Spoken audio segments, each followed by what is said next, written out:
끝내는 중학용 문법 마스터, 저는 이정우 선생님입니다. 자, 우리 지난 시간까지 투부정사와 동명사 1편 깔끔하게 정리했습니다. 오늘은 새로운 챕터 만나보셔야겠죠? 챕터 5고요. 문장의 O형식입니다.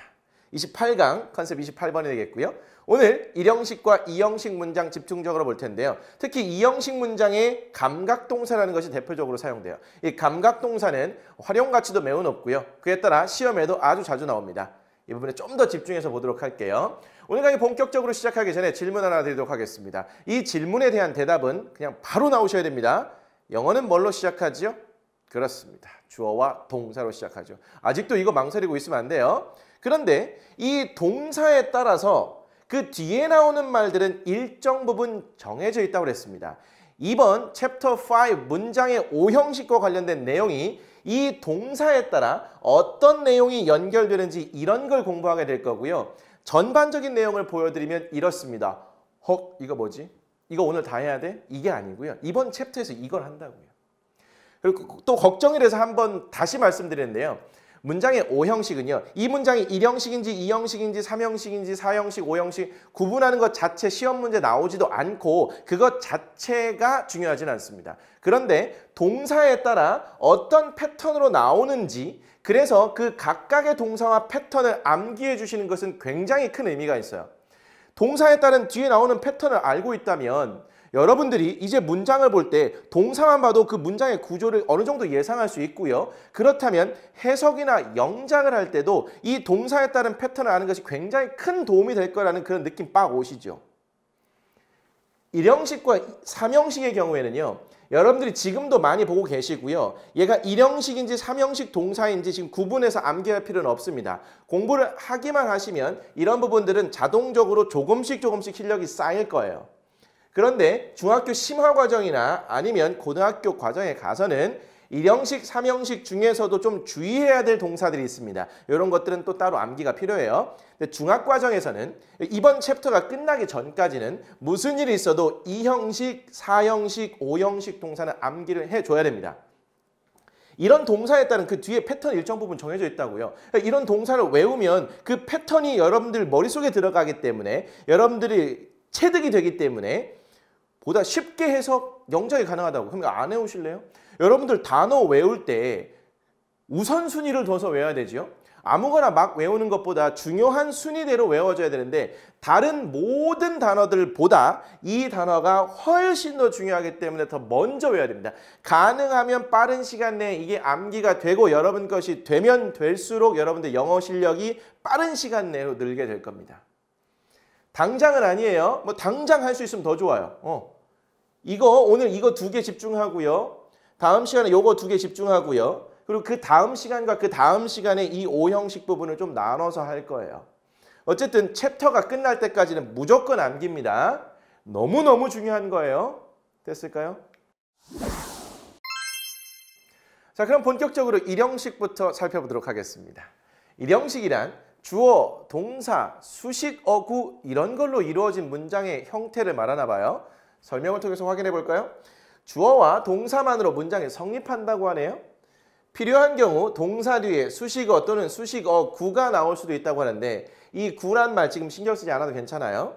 어쨌든 수식어구가 나올 수 있는데 이때 수식어는 동사를 수식하는 부사이며 부사는 문장의 형식에 영향을 주지 않는다고 하네요. 원래 부사는 무슨 일을 하지요? 우리 투부정사 때도 계속 했잖아요. 형용사나 다른 부사나 동사나 문장 전체를 수식한다고 그랬습니다.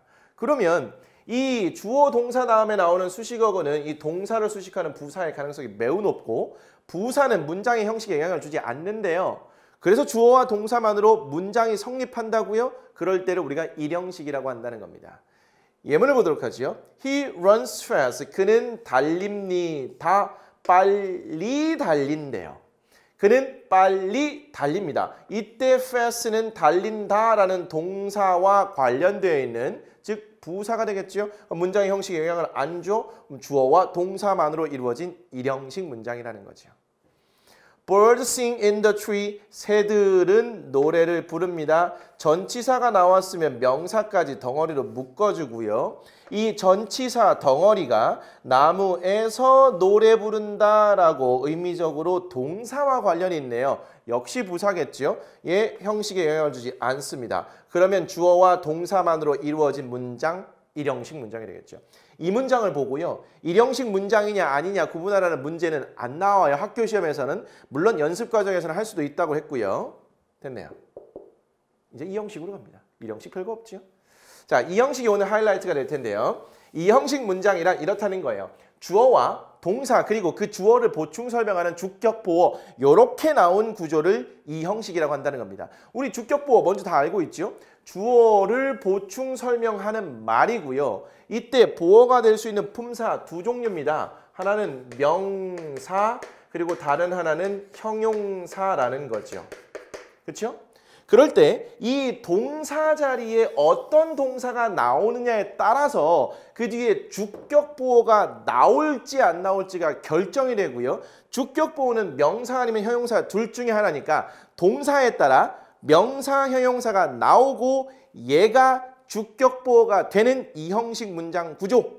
그러면 이 동사 자리에 주로 나오는 동사를 알게 된다면 그 뒤에 명사나 형용사를 바로 연결해 쓰면서 주어를 보충해주는 말을 연결하고 이 형식 문장을 만들 수 있는 거죠. 지금 이 말 자체가 굉장히 어려울 수는 있는데 이런 대표 동사들 이제부터 쭉 보게 될 텐데 그런 대표 동사들과 명사, 형용사를 그냥 바로바로 연결해서 쓰시면 된다고요. 괜찮을까요? 그런데 지금 비동사와 become유의 동사 그리고 감각 동사를 보게 될 텐데요. 미리 하나 얘기하면 주어 동사일 때 이 동사 자리에 이 형식을 만드는 예를 들어서 get이라는 동사가 있다고 하겠습니다. 그런데 이 get이라는 동사는요. 이 형식에만 쓰이는 것이 아닙니다. 예를 들어 3형식에 쓰일 수도 4형식에 쓰일 수도 있고 5형식에 쓰일 수도 있어요. 그러면 우린 이렇게 이해해야겠죠.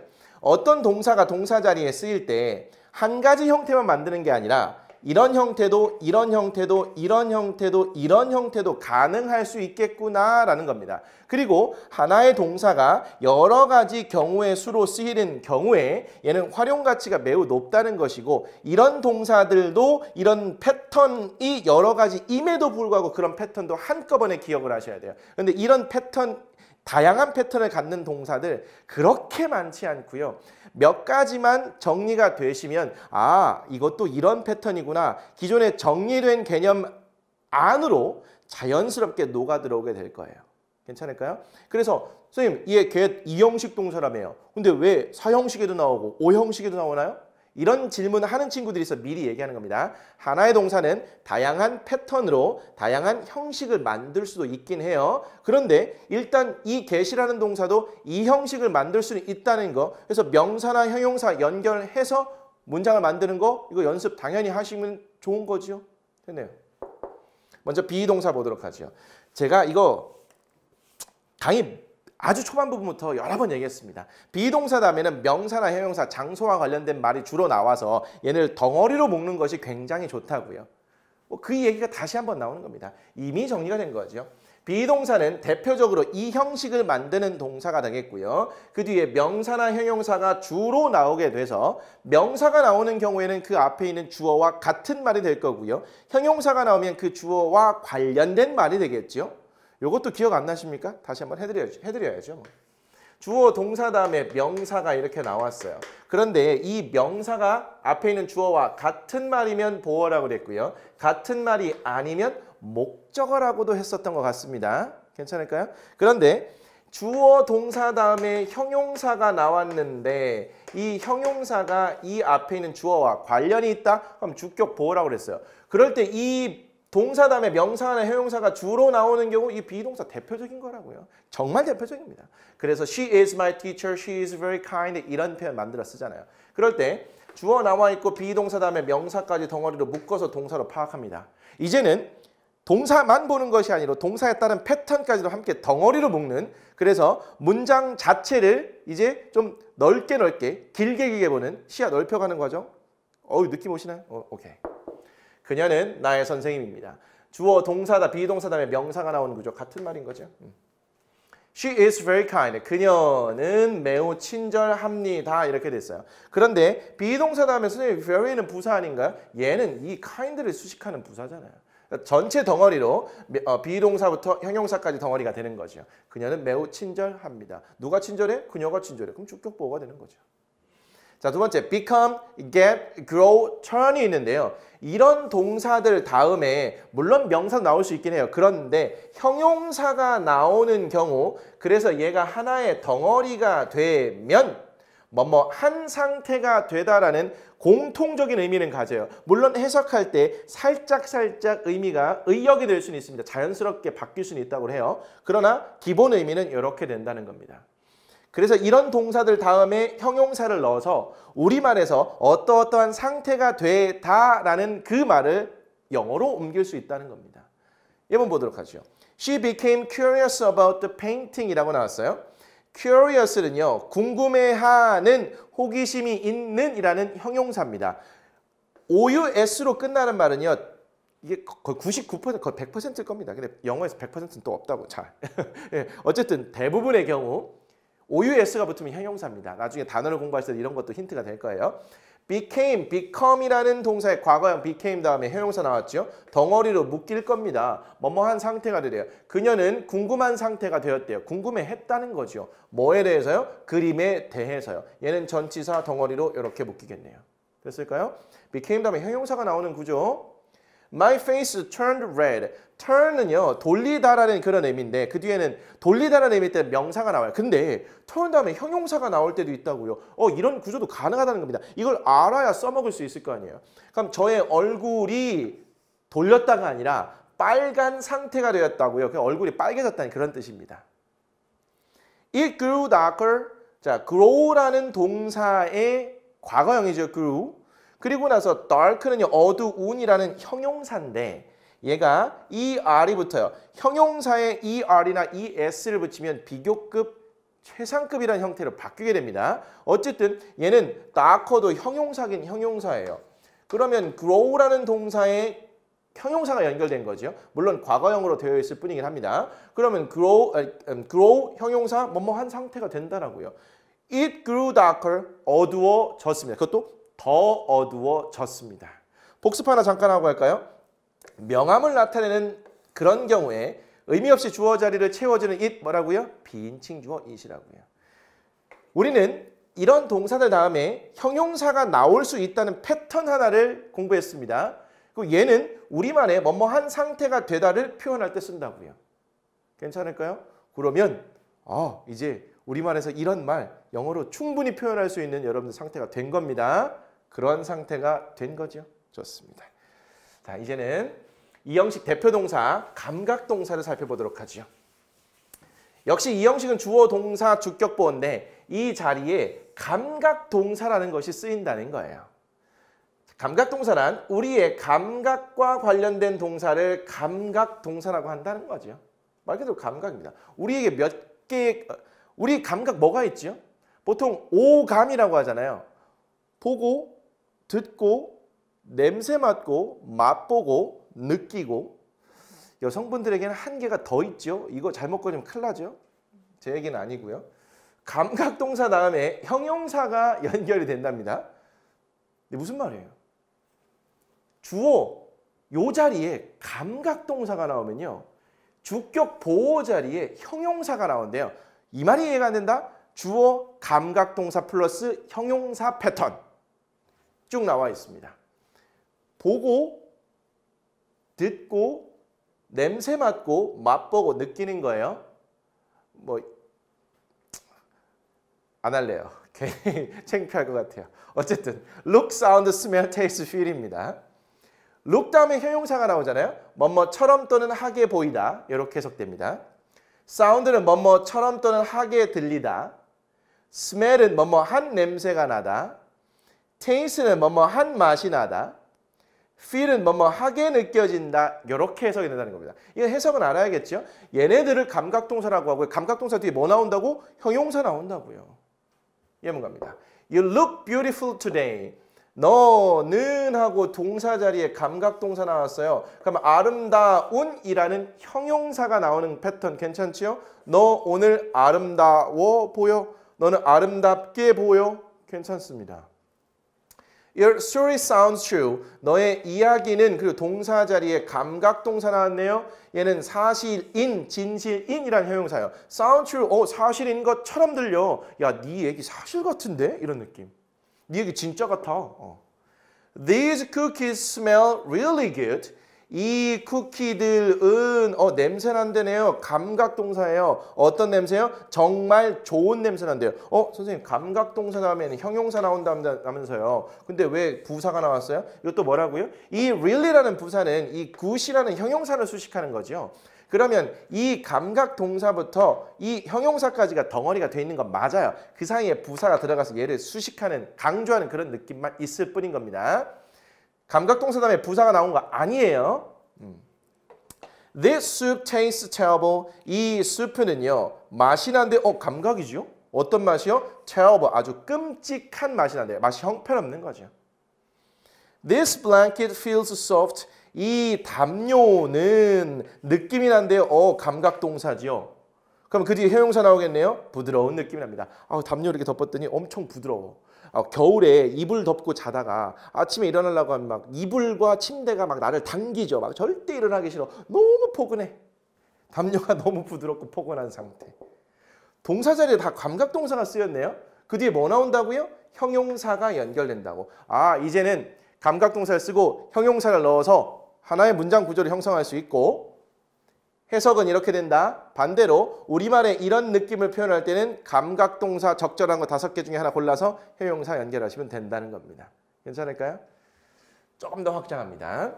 3번. 감각동사 다음에 그런데 형용사만 나오는 것은 아니에요. 왜? 감각동사 나오고 주격 보호 자리에는 형용사뿐만 아니라 명사도 나올 수 있잖아요. 그렇죠? 그래서 형용사만 나오는 것이 아니라 명사도 올 수 있어요. 하지만 그런 경우에는 감각동사 다음에 like란 말을 반드시 넣어줘야 됩니다. 즉 이렇게 정리하시면 되겠죠. 감각동사 다음에 형용사를 바로 쓰거나 아니면 감각동사 다음에 이렇게 정리하죠. 형용사를 바로 쓰거나 아니면 명사를 쓰고 싶으면 like를 반드시 포함하고 명사를 쓰거나 이렇게 되는 겁니다. 자, 이때 이 like를 전치사라고 불러요. 선생님 like 동사 아니에요?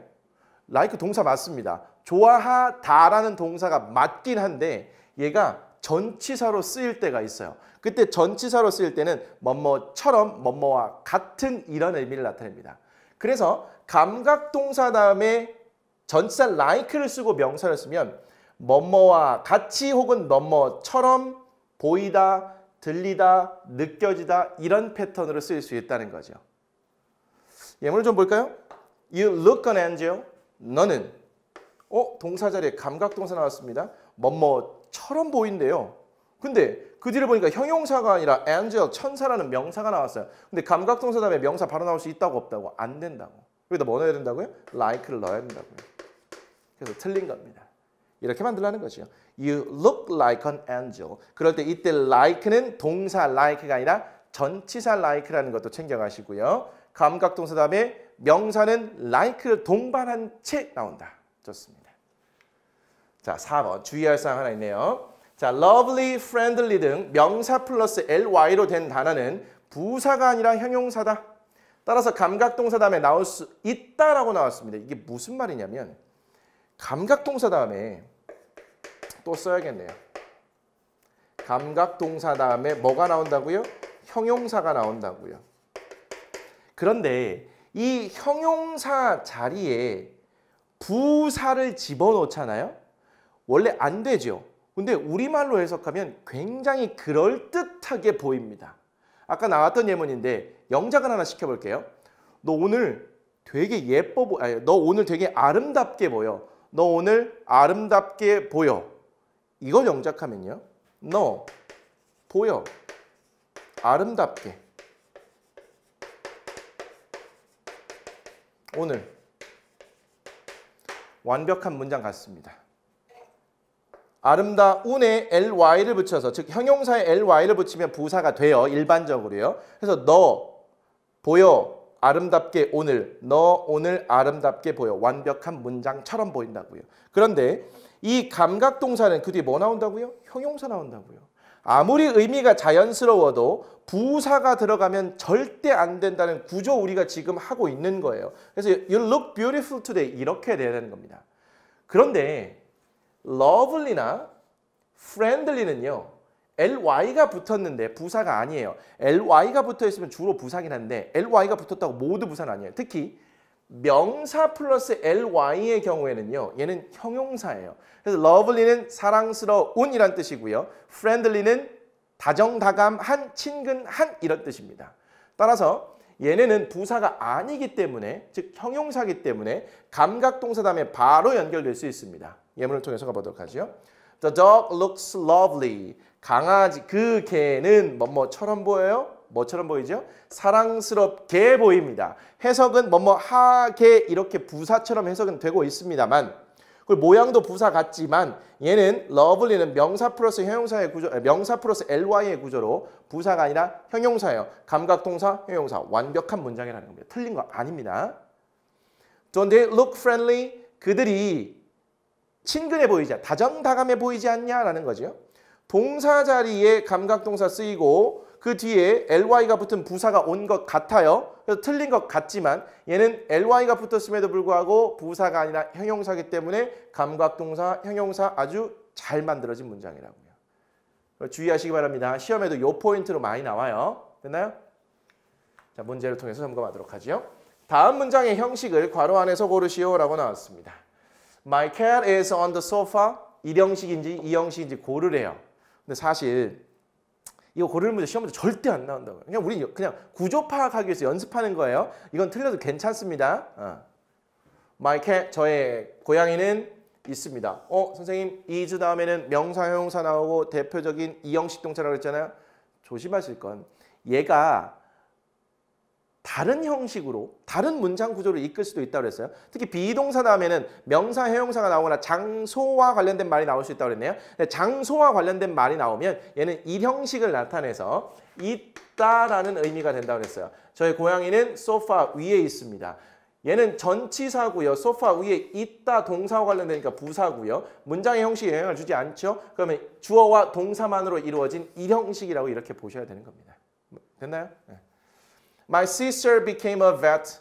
저의 언니는 되었어요. 그리고 become의 과거형이죠. 주로 형용사가 나오는데 여기에 명사가 나올 수도 있긴 해요. 그럼 무엇이 되다라는 뜻이고요. 저의 언니는 수의사가 되었습니다. 언니가 수의사가 된 거지요. 동사 다음에 명사가 나왔는데 언니가 수의사, 수의사가 언니니까 얘는 이 형식 문장을 만드는 것이 되겠죠. became도요. 명사, 형용사 둘 다 자주 나오고요. 명사가 나오면 뭐뭇이 되다. 형용사가 나오면 어떠한 상태가 되다. 역시 되다라고 해석해도 깔끔하긴 합니다.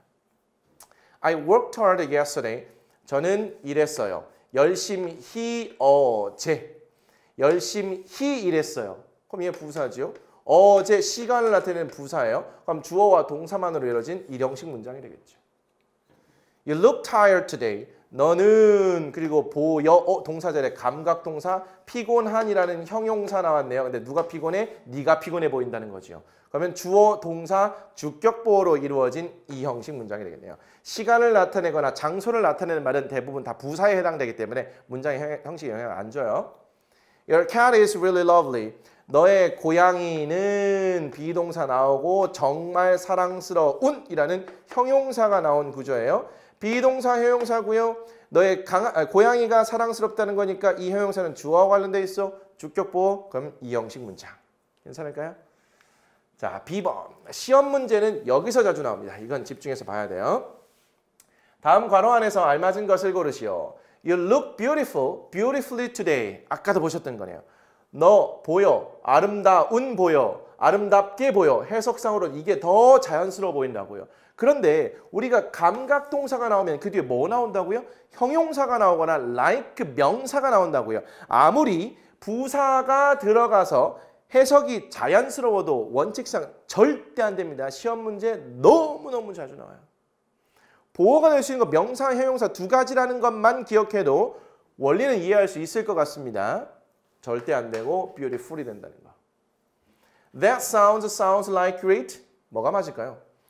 주어 나와 있고요. 동사 자리에 sounds를 쓸 것인지 sounds like를 쓸 것인지 고르라는 거죠.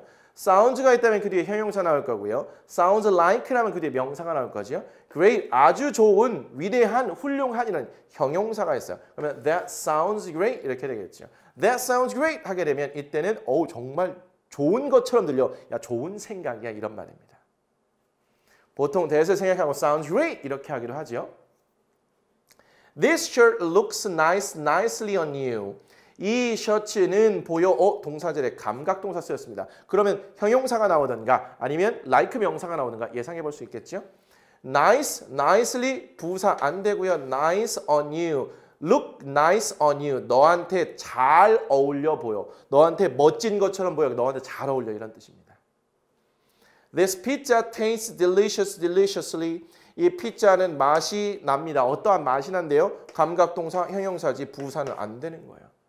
맛있는 맛이 나요? 우리가 직역은 이렇게 하지만 자연스럽게 하면 이 피자 맛있다 이렇게 되는 거죠. You look like an angel. 아까 봤던 문장입니다. 동사 자리에 감각동사가 어쨌든 쓰여야 될 것 같은데 명사가 있으니까 look like an angel 이렇게 돼야 되는 거죠.